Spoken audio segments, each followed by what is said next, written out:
Nineart a Noediad, a Batalha das Lágrimas Incontáveis. Depois que Beren e Lúthien roubou Silmaril da coroa de Morgoth, os povos da Terra-média perceberam que Morgoth não era inexpurgável. Maedhros, filho de Fëanor, estava fazendo um plano para formar um grande exército de elfos, homens e anãos para combater Morgoth de uma vez por todas. Então, alguns começaram a falar de vitórias que haveriam de vir e da reparação da Batalha da Bragolash, quando Maedhros haveria de liderar os exércitos unidos e expulsar Morgoth para o subterrâneo selado das portas de Angband. Porém, os mais sábios ainda estavam apreensivos, temendo que Maedhros revelasse cedo demais sua força em expansão, e que Morgoth tivesse tempo suficiente para deliberar contra ele. Sempre haverá em Angband algum novo mal muito pior do que elfos e homens imaginaram, diziam. O juramento de Fëanor e seus atos malignos tinham gerado feriram os desígnios de Maedhros, e ele obteve menos auxílio do que ele deveria. Orodred, rei de Nargothrond, não marcharia seguindo as palavras de qualquer filho de Fëanor, por causa dos atos de Celegol e Curufin. De lá veio só uma pequena companhia, seguindo a Gwyndor, filho de Gwilym, um príncipe muito valente, e contra a vontade de Orodred, ele foi à guerra no norte, porque prateava a perda de seu irmão Gelmir, que morreu na Dagor Bragolash, a Batalha das Chamas Repentinas. De Dória veio pouca ajuda, pois Maedhros e seus irmãos, sendo forçados por seu juramento maldito, tinham antes mandado mensagem a Thingol e o lembraram com palavras soberbas da reivindicação deles, convocando a ceder a Silmaril, ou se tornar seu inimigo. E depois disso, Thingol fortificou as marcas de seu reino, e não foi à guerra, nem foi nenhum de Dória para essa guerra, apenas Mambluk e Peleg. Thingol deu licença para ir à guerra, contanto que não servisse os filhos de Fëanor. Os dois se uniram à hoste do rei Thingol. Nessa batalha, os anões de Belegost e Nogrod também foram à guerra, pois eles tinham amizade de Maedhros, e ele reuniu todos os seus irmãos e todo o povo que o seguia, e os homens de Bor e Ulfang no oeste. O rei Thingol, sempre amigo de Maedhros, trouxe o exército de Himring e Hithlum, elfos e homens da casa de Hador, tendo por fim reunido todas as forças que conseguiria. Maedhros definiu um dia, a manhã do solstício de verão. Naquele dia, na manhã do meio do verão, as trombetas dos Eldar saudaram o nascer do sol, e no leste foi erguido o estandarte dos filhos de Fëanor, e no oeste o estandarte do rei Thingol, rei dos Noldor. Então Thingol olhou por sobre as muralhas de Etielcirion, e sua horta estava disposta nos vales e nos bosques a leste das Ered Etro, bem escondida dos olhos do inimigo, mas ele sabia que ela era imensa, pois ali estavam reunidos todos os Noldor de Hithlum e Falas, e eles haviam se juntado muitos elfos de Fala e de Nargothrond. Grande número de homens tomaram para si o emblema da casa de Fingolfin e marcharam sob as bandeiras de Thingol. Maedhros reuniu seus exércitos de elfos, anãos e homens, e ele resolveu assaltar Angband pelo leste e pelo oeste, mas quando atraísse os exércitos de Morgoth a responder, então Thingol deveria atacar os passos de Hithlum, e assim pensava por o poder de Morgoth e quebrá-lo em pedaços, e o sinal para isso devia ser a luz de uma grande fogueira em Dorthonion. Mas Maedhros pôs à prova sua força cedo demais, antes que seus planos estivessem completos, pois Morgoth teve espiões nos exércitos dos Eldar, pois sabia o segredo dos filhos de Fëanor. Thingol olhou na direção das Tangorodrim, e havia uma nuvem escura sobre elas, e uma fumaça negra subia, e ele soube que a ilha de Morgoth se levantava, e que seu desafio tinha sido aceito. Uma sombra de dúvida caiu no seu coração, e ele olhou para o leste, tentando ver com uma visão élfica se pudesse a poeira de Anfálgula se erguendo sobre a hoste de Maedhros. Ele não sabia, mas foi atrapalhado em sua partida pelos engodos de Udor, o maldito, que o enganará com falsos avisos de ataque de Angband. Mas nessa hora ouviu-se um grito. Era Turgol, irmão de Thingol, que vinha com o exército de Gondolin. Maedhros e Thingol não haviam convocado e nem esperado. Então Thingol, quando viu as tropas do seu irmão, a sombra passou em seu coração, e se levantou, e ele gritou em alta voz: Utule Aure Aya Eudalia a Atanari Utule Aure! O dia chegou! Vede, povo dos Eldar, pai dos homens, o dia chegou! E todos aqueles que ouviram sua grande voz ecoaram nos montes e responderam gritando: Alteilome, a noite está passando! Morgoth, ele escolheu sua hora e, confiando nos seus espiões, segurariam Maedhros e impediram a união de seus adversários. Enviou uma força que parecia grande, e porém não era mais que uma parte de tudo que tinha preparado, na direção de Hithlum, e eles estavam todos vestidos com vestes esparsas e não mostrava aço nu. e assim já tinha viajado muito pelas areias de Anfalgler antes que sua aproximação fosse vista. O coração dos Nordor arderam dentro deles, e seus capitães desejavam atacar seu inimigo na planície, mas Húrin falou contra isso e pediu que se acautelasse dos ardis de Morgoth, cuja força era maior do que aparentava e cujo propósito era sempre diverso do que revelava. Embora o sinal da aproximação de Maedhros não viesse, a Horte ficasse impaciente.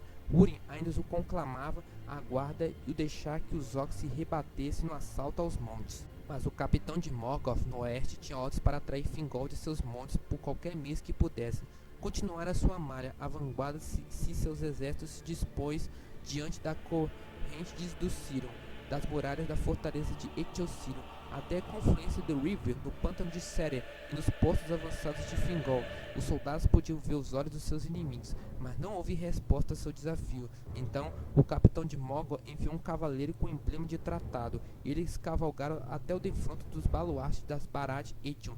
Eles trouxeram Gelmir, filho de Gulin, aquele senhor de Nargothrond a quem tinham capturado na Bragolage e tinham cegado. Então, os arautos de Angband o mostraram gritando: "Temos muito mais assim em casa, mas deve vos apressar se quiseres achá-lo, pois havemos de lidar com eles todos quando retornarmos deste jeito." E deceparam as mãos e os pés de Gelmir e sua cabeça por último, à vista dos elfos, e o deixaram ali. Naquele local estava o seu irmão, Gwindor de Nargothrond. Nessa hora, sua fúria se inflamou até virar loucura, e ele saltou sobre a cela e muitos cavaleiros com ele. E eles perseguiram os arautos e o mataram, e o penetraram fundo na horte principal dos orcs. E vendo isso, toda a horte dos Noldor se incendiou, e Fingol pôs seu elmo branco e soou suas trombetas, e toda a horte de Hithlum saltou dos montes em investida repentina. A luz das espadas dos Noldor era como fogo no campo de palha, e tão fero e rápido foi o ataque que quase os desígnios de Morgoth se perderam. Antes que o exército que ele enviará ao oeste pudesse ser fortalecido, varreram-no dali, e as bandeiras de Fingol passaram por Anfalgler e foram erguidas diante das muralhas de Angband. Na vanguarda daquela batalha ia Gwindor e os elfos de Nargothrond, e eles atravessaram o portão e mataram os guardas nas próprias escadarias de Angband. E Morgoth tremeu sobre seu trono profundo, ouviu-os bater suas portas, mas ficaram presos ali dentro, e todos foram mortos, salvo Gwindor, a presa que pegaram vivo, pois Fingol não pode vir ao auxílio deles. Nas Tangorodrim, Morgoth fizeram sair sua horte principal, pois ele construiu portas secretas, e a horte principal de Morgoth rechaçaram os Noldor de Fingol nas muralhas. Então, na planície de Anfalgler, no quarto dia de guerra, começou a Nineart Arnoediad, a Batalha das Lágrimas Incontáveis, que foi a quinta das grandes batalhas de Beleriand, que ocorreu em 472 da Primeira Era.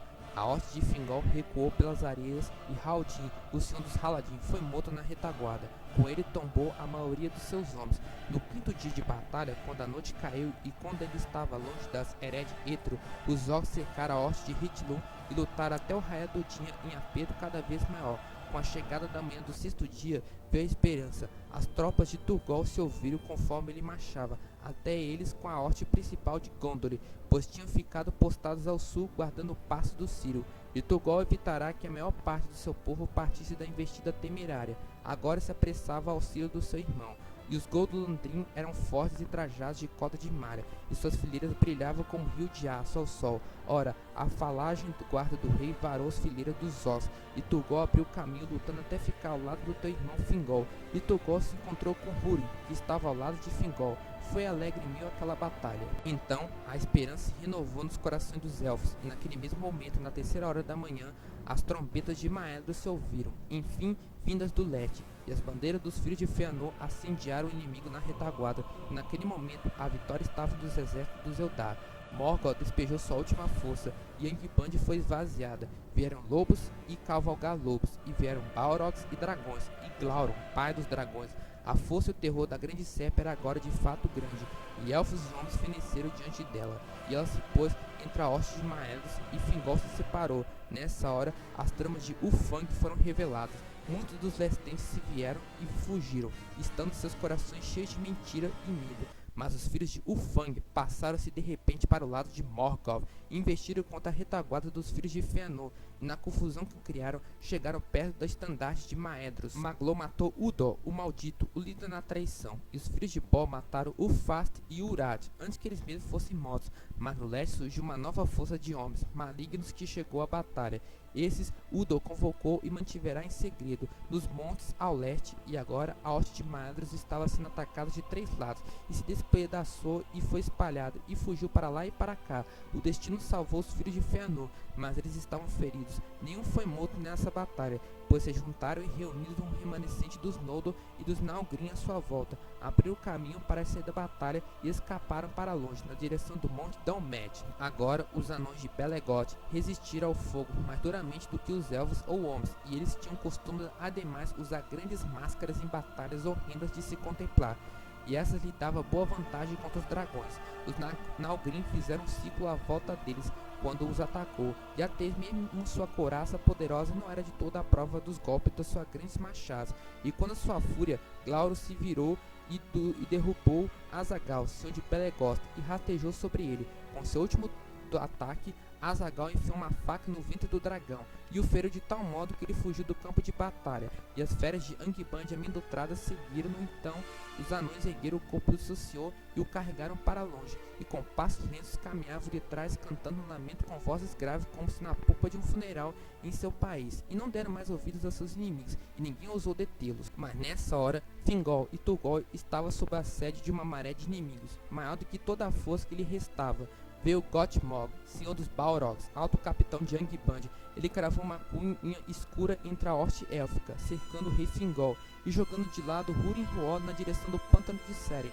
Então se voltou contra Thingol. Aquele foi um embate duro, sozinho. Thingol estava com sua guarda em volta dele, já morta. Ele lutou com Gottmog até que veio o outro Balrog por detrás e lançou uma correia de fogo à sua volta. Então Gottmog o golpeou em seu machado negro, e uma chamba branca saltou do elmo de Thingol quando foi rechaçado. Assim tombou o alto rei dos Noldor, Thingol, filho de Fingolf, e o abateram na poeira com suas massas, e sua bandeira azul e o pratearam pisotearam na poça do seu sangue. A batalha estava perdida, mas Húrin e Huor e os remanescentes da casa de Hador estavam firmes e fortes com Turgol, e a hoste de Morgoth não tinha conseguido conquistar o passo do Círio.